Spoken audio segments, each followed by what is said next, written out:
it off. Well, I'll kick it off. First of all, order of business approval of the meetings from the September 30th meeting. Do I have a motion? So moved. Second. All those in favor say aye. Aye. Okay, minutes are approved. And with the CIP project, if you could share the screen. I believe, Andrew, you're going to be the one taking us through it. Yeah, Like you usual? bet. Yep. Okay, you could share the screen and then we'll go that route. All right. Can you guys see the CIP update right there? Yep. Yeah, perfect. Yeah, good evening, Mayor and City Council members. I've got just a quick run through on the CIP projects, and I'd like to spend at the tail end, spend some time on the traffic calming program with our permanent radar feedback sign locations that we're going to recommend. But in general, kind of like we've done in the past, kind of run through the projects. Feel free to stop me along the way if you got questions. The downtown alleyway project, the paving down there. Brandon, did you have an update on timing on that? I know with the rainy season, it's hard to get any paving done, but I know PSE was trying to expedite that as much as we can.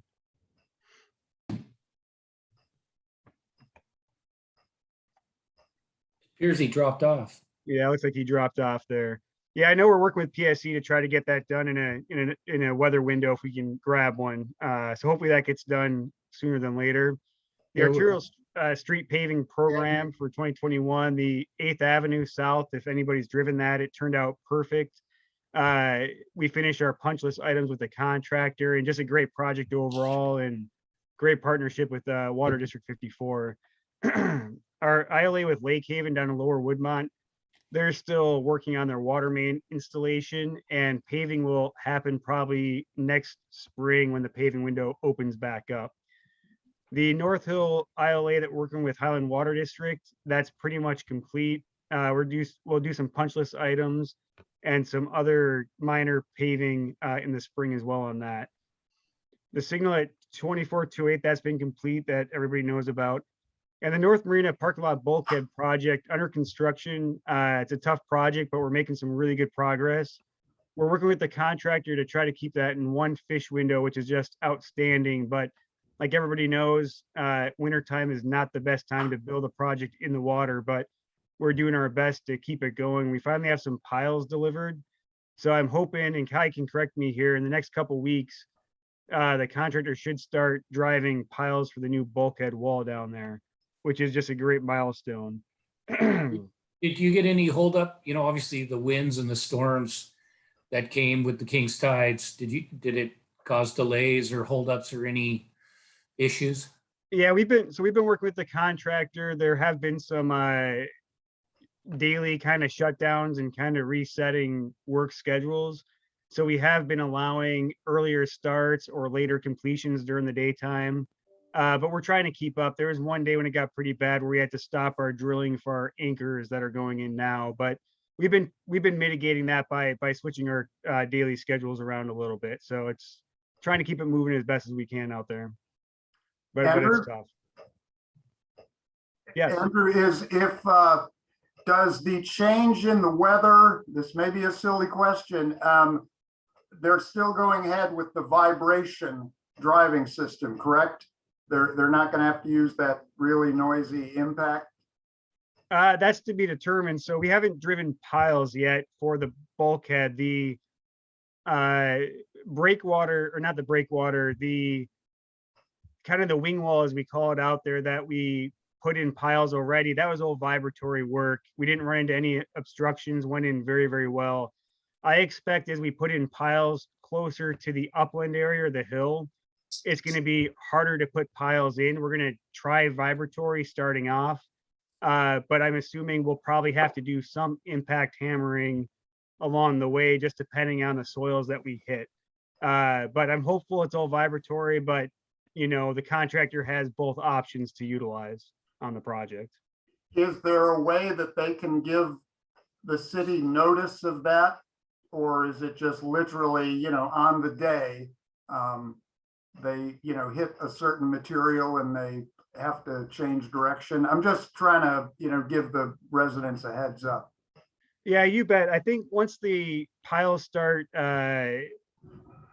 going in a few weeks, I think most people will know about it, even with the vibratory.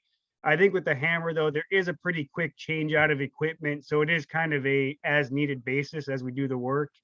I know the project team has been coordinating with the local residents quite a bit, probably on a weekly or bi-weekly basis of construction schedules, things like that. So we're doing a pretty good job. And I know the project team, Kai Lay, who manages it, coordinates with Bonnie as well on construction schedules of that nature that describes what type of work's going on. So we'll try to give as much notice as we can, but yeah, the installation of piles is kind of like a day-to-day, probably a couple hour decision when we hit issues out there. Thank you. Mayor? Yeah, I just want to point out, Andrew, the team down there, I have a family member that lives down there, and the team down there has been very clear that there may be some noise in the project as they get a little bit further along, but the vibration technique has worked so far. They have communicated well to the residents and people in the area, so I have nothing but good to say. And the folks that are down there appreciate the communication. Excellent, thank you. And I would add, I prefer that you guys work through Bonnie on the communication. We want. Yeah, when we do the public the noticing, facts she'll go rather out than and speculation or opinion from. what was that other again? notifications. I'd prefer that Bonnie be the one that communicate out if it is to be done through social media, et cetera.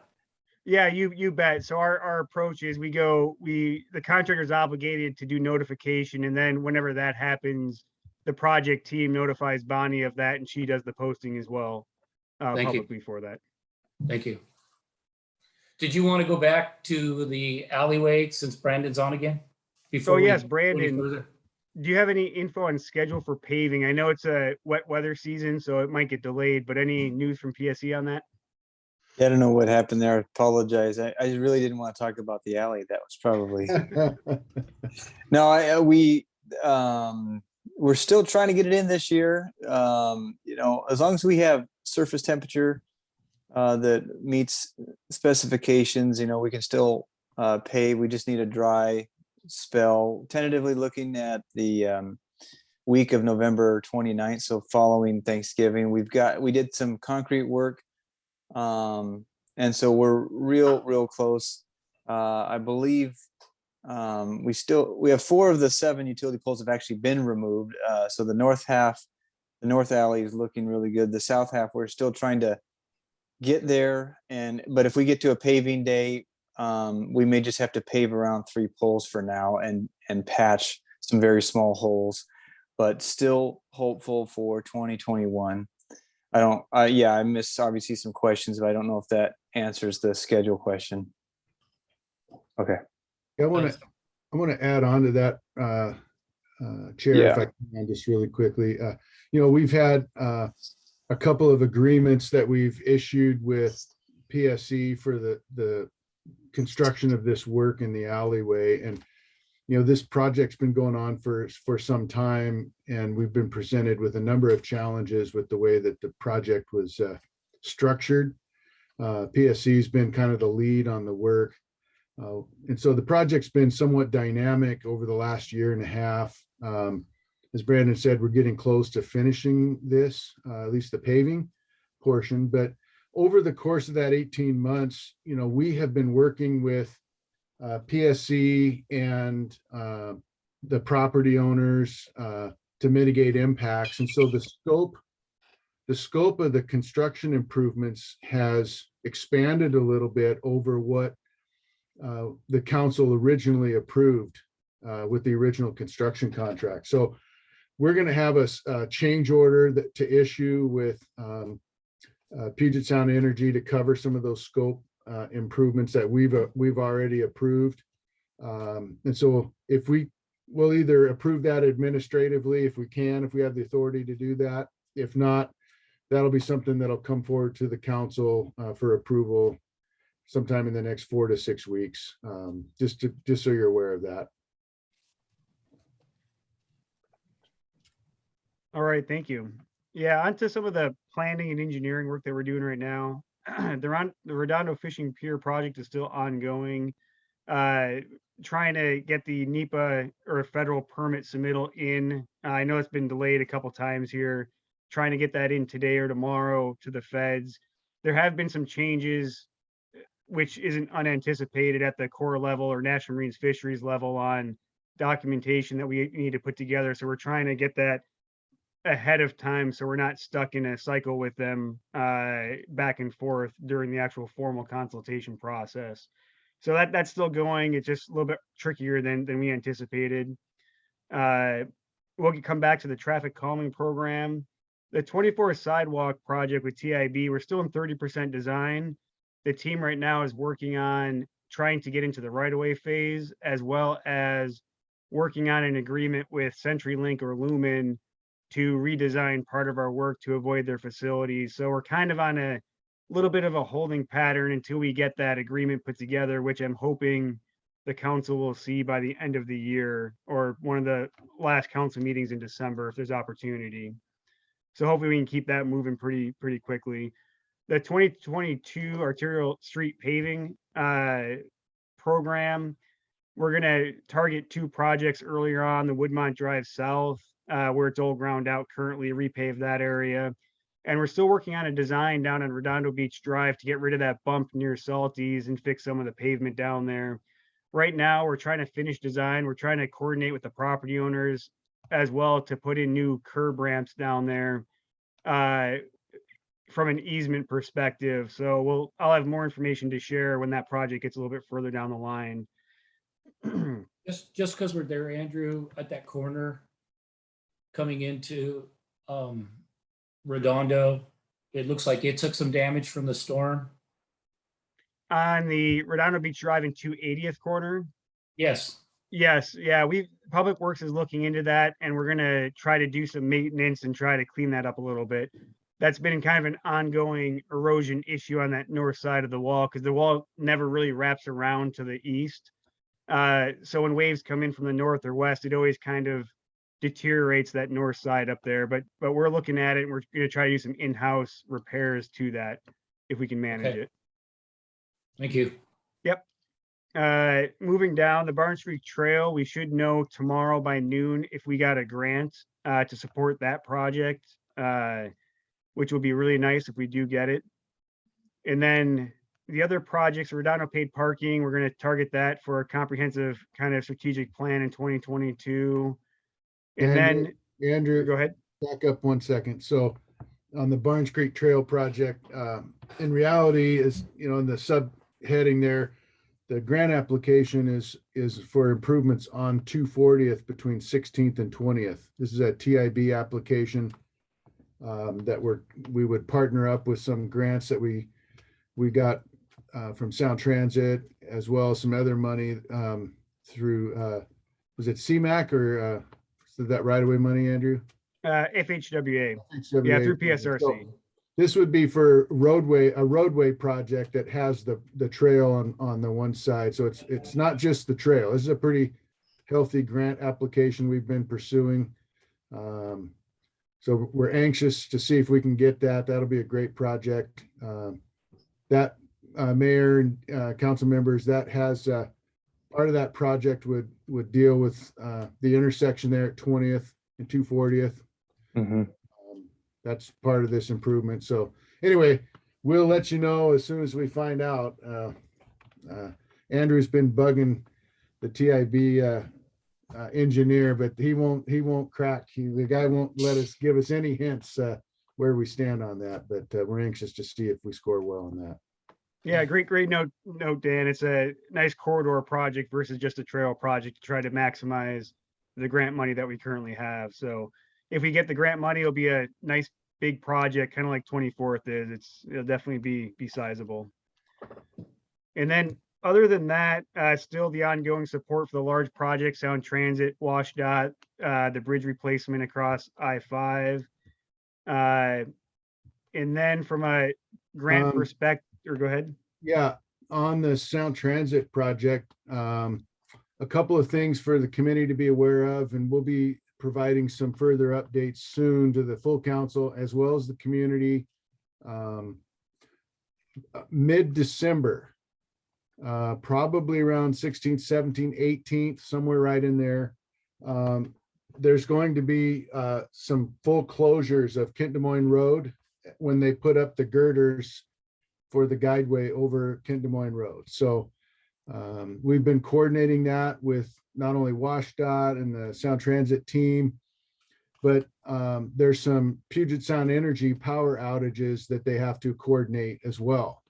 There's some pretty, or rerouting of power in order to facilitate that installation. So we'll be letting folks know as we get closer to that, but just wanted to let you, make sure you were aware that that's a closure we've been planning as part of our development agreement. So we knew it was going to happen.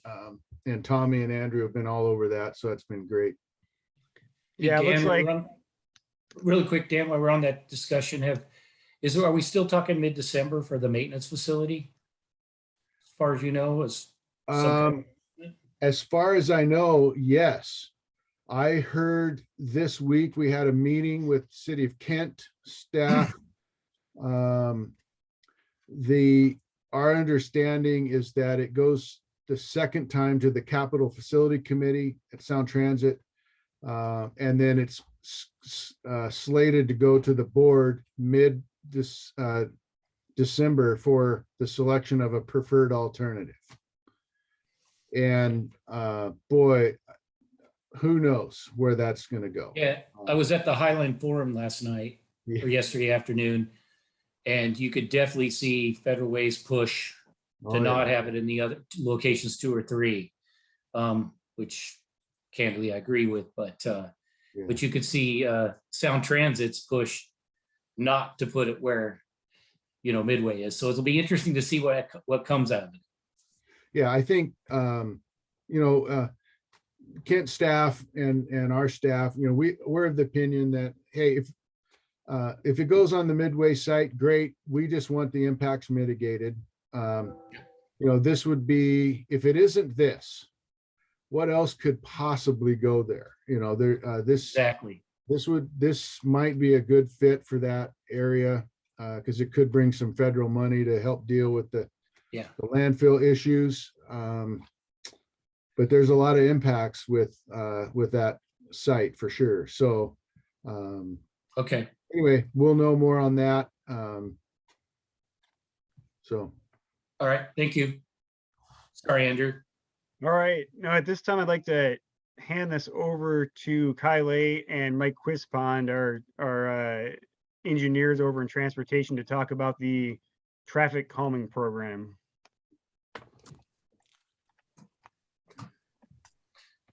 Take it away, Mike.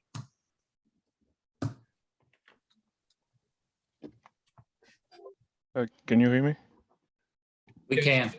Good evening, Mayor and City Council members. My name is Mike. I am the new transportation engineer with the city. I just graduated this year from Seattle University. So Welcome, man. Thank you. That was a quick presentation. Yeah, so basically we just wanted to give you a quick update on the 2021 traffic calming project that we are doing this year. So basically the city, since 2017, the city started implementing the radar feedback signs around the city. And so basically those signs really help raise the speed awareness on oncoming drivers, and also it's a great tool to remind driver to slow down, because even studies shows that most of the driver don't usually look at their speed when they drive, and these are really great tools to help them slow down when they are driving. So currently we have 15 existing signs around the city, and we also have 4 temporary radar signs that we usually deploy anytime we receive any community concern. We install them for 2 weeks around. We basically rotate them around the city, and we What we did this year, we wanted to see if those signs are actually effective. And so those signs, basically, you can pull up, it shows the data. We pull up the data and we look at the speed for those signs, and overall, the overall compliance with posted speed limit increase. It really increased where most drivers are actually following the speed limit just based on the data that we were able to pull from those signs. And also we received multiple positive feedback from residents around the city. And so maybe you might wonder, how do we come up with this location? How do we actually decide where to install those signs around the city? So we have, we came up with a decision. So first of all, our decision is very community driven. We always receive community concern and we always take them into consideration. So our decision, part of our decision matrix is community concern. We work really well with our PD and they always give us locations to perform traffic study. And we also, our decision is also engineering based. So where we look at the difference between the posted speed limit and the 85th percentile. And we look at the average daily traffic volume, basically how many cars drive on the road per day. And we also look at the distance to facilities, which are schools or Redondo and the downtown area where most people usually drive to. And we also look at the 5 years accident report. Sometimes we can go even more than that. About 5 years, it's usually where a good measurement that we use.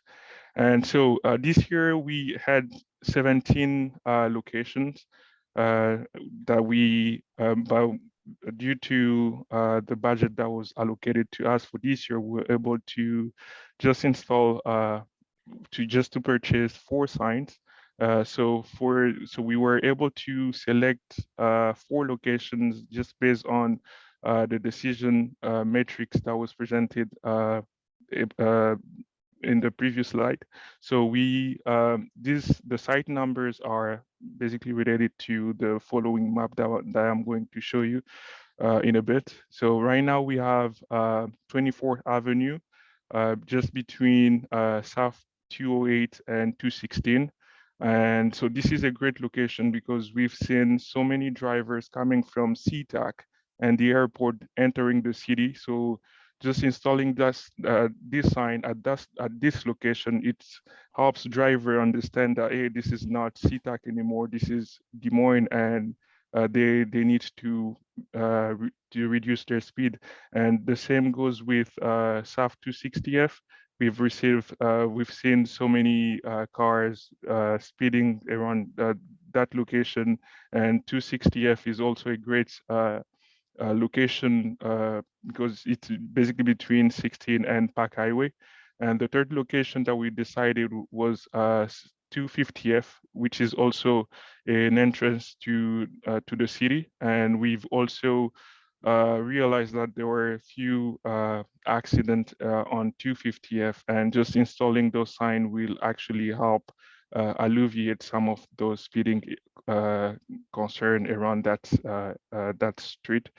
And the same, and we also selected 251st for this year. And this is the map that shows the entire city, what we have right now. So as you can see, we really spread all those signs around the city, around almost in each neighborhood we have those signs.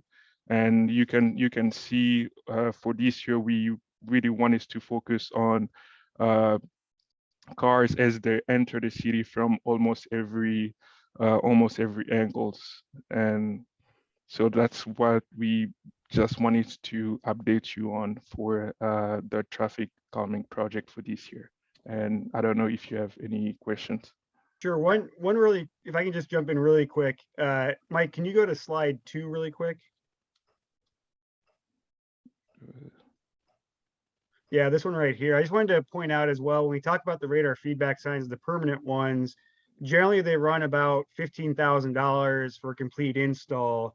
So we're kind of limited on how many can we buy, how many can we put in. The one thing that we've done to help cut costs, which has just been phenomenal, is our public works crews have done a great job on actually helping fabricate the concrete bases in which these signs sit on.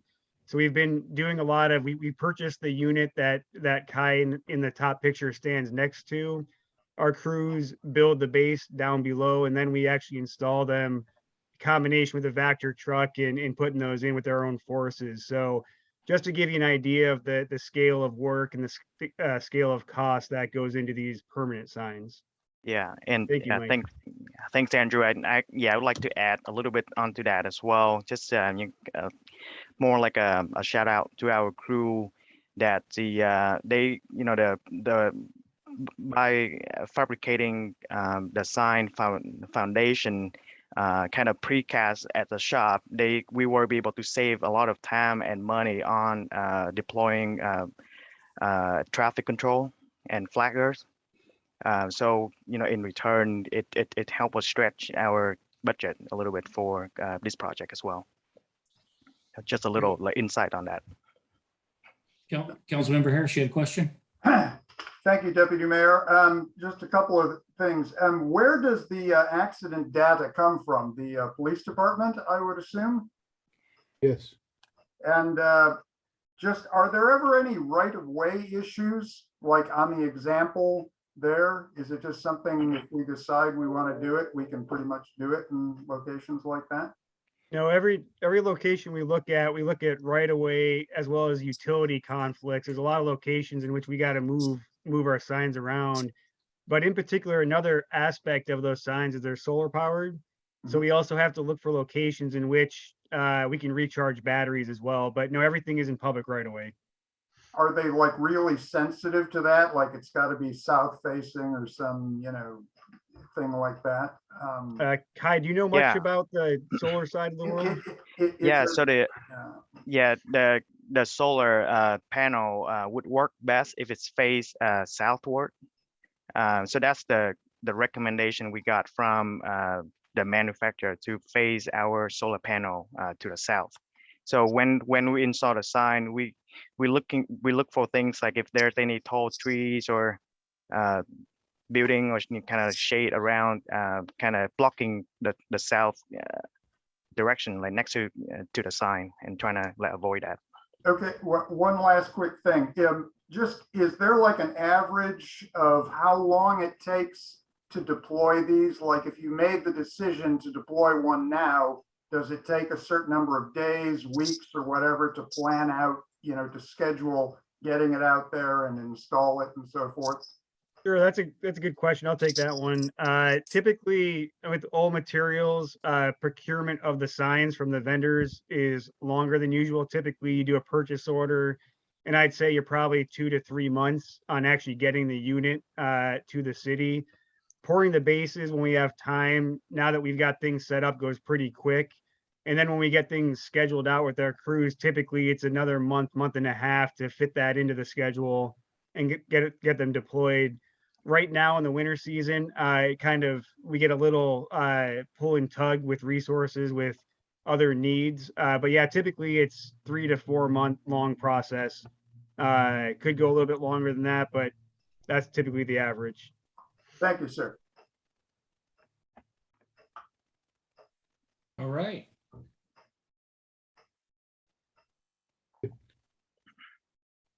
All right, and that's it for the CIP updates, unless there's other questions that we can answer for you. Not a question. If I could just say though, those speed monitoring signs are well received throughout the community, and I think it's made a huge difference. And so I want to applaud the team for continually, if we only get in, 3 or 4 a year up to a certain point, hey, that's great. So I just want to, and the fact that you guys were resourceful enough to keep the cost down by using our internal resources and the team came together that way, I just want to say thank you again. Yeah, thank you. Yeah, I agree. And Thank you, Mayor. Obviously with the flack we all catch for the red light cameras that serve their own purpose, these being reminders to be cautious and slow and so forth, this is a great alternative to being the camera police all over the city. So, where we have them, I think they're necessary for those purposes, but for this kind of stuff, it's just an additional step to ensure citizens. We're never going to know if we saved anybody's life, but we probably did. And the price is well worth it. So thank you for really championing this, particularly Andrew. Welcome, Mike, to the team. And as always, thank you, Kai. Chair, just thank you. comment real quick here. In that photo in Mike's presentation that showed the crew down on the bottom, two of those crew members in that picture have told us they're going to be leaving us next year. They're going to be retiring. Both of them in our street crew. Both of them have, collectively about 55 years worth of Des Moines experience leaving us. Ouch, that hurts. So we've got some succession planning we've been doing, Brandon and Andrew and John Blackburn related to that. But in addition, we have some other crew members leaving us next year as well. We have four crew members, all of which have been with us more than 20 years, leaving next year. So that just a huge hit for our maintenance crew. Creates some good opportunities for advancement and things like that. But we've been planning for succession in this regard. But John and Norm have been here a long time, and it's going to be tough to see them leave. So, Chair, if I may, just that. Go ahead. Dan, you raise an interesting point for me.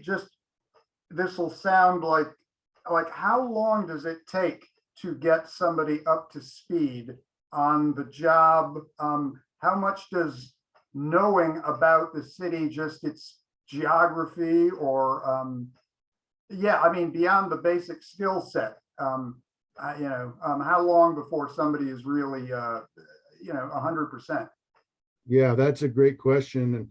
And that's from a staff, a management type perspective. When we lose employees to retirement, that's one thing. When we lose employees to another agency, that just irritates me. Not that, I want to see people advance and things like that, but for sure. But it is very costly for us because the training, I've heard anywhere from 12 to 18 months worth of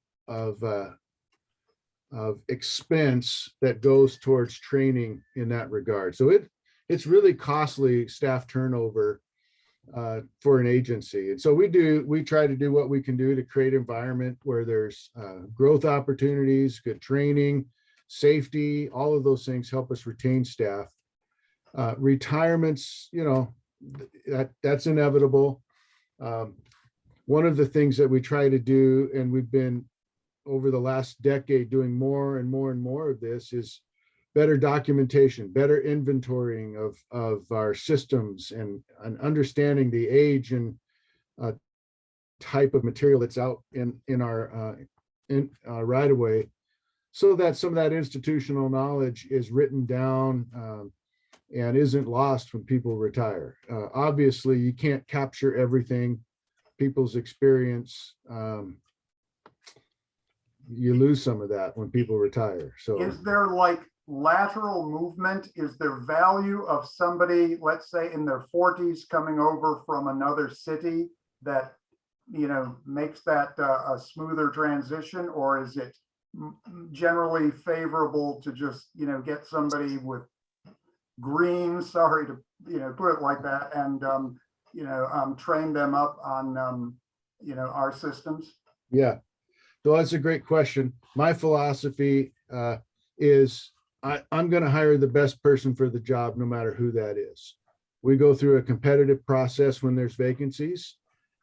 We encourage our staff and we train our staff so that they can be competitive in those recruiting processes. But our citizens deserve the best employees. And if that means we bring somebody in that's from the outside because they have more experience and training, then we'll do that. But Andrew and Brandon and John Blackburn, they do a really good job at training up our staff so they can be competitive when we do have recruiting opportunities. So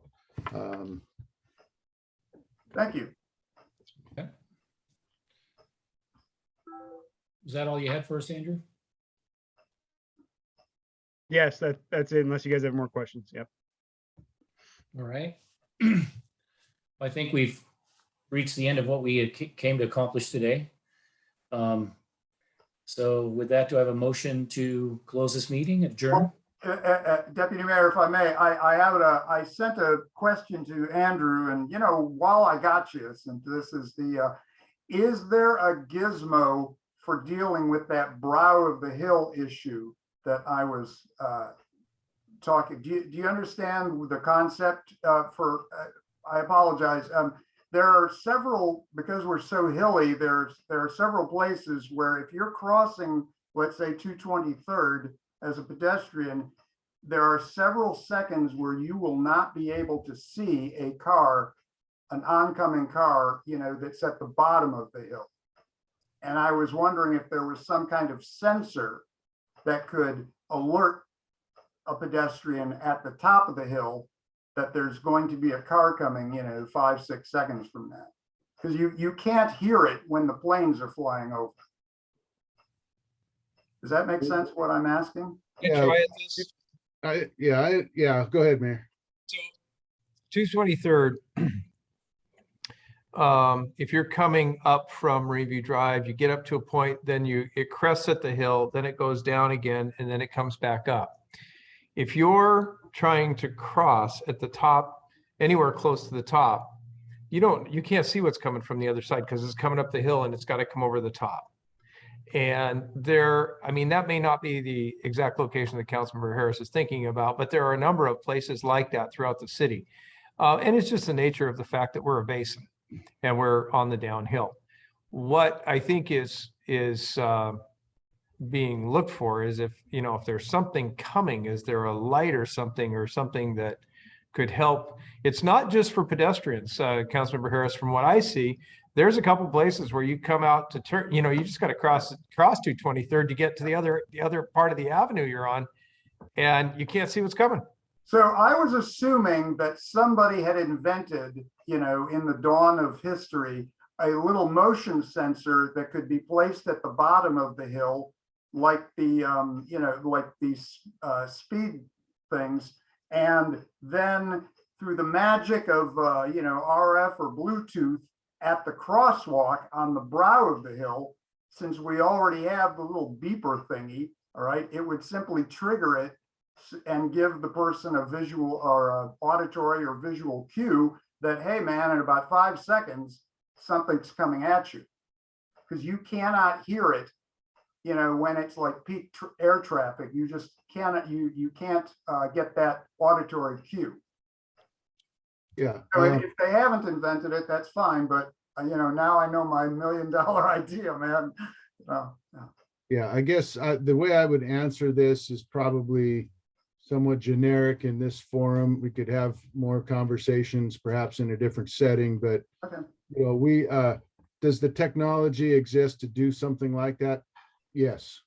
Yeah. No, I just thought there was a product from the same guys who do the basically the radar gizmos. Yeah. Okay, I'm done. The question then becomes, is it actually needed? Okay. And we would say we have no engineering reason at this point to suggest such an improvement. Okay. At that location. So we can have some other discussions about that, but we haven't had any, we're aware of that situation and it's something we could monitor, but Okay. Anyway. Thank you. Okay. All Motion right. to adjourn. Seconded. All those in favor say aye. Want to thank the transportation team and wish you all a happy Thanksgiving. Thank you. Thank Thank you. you.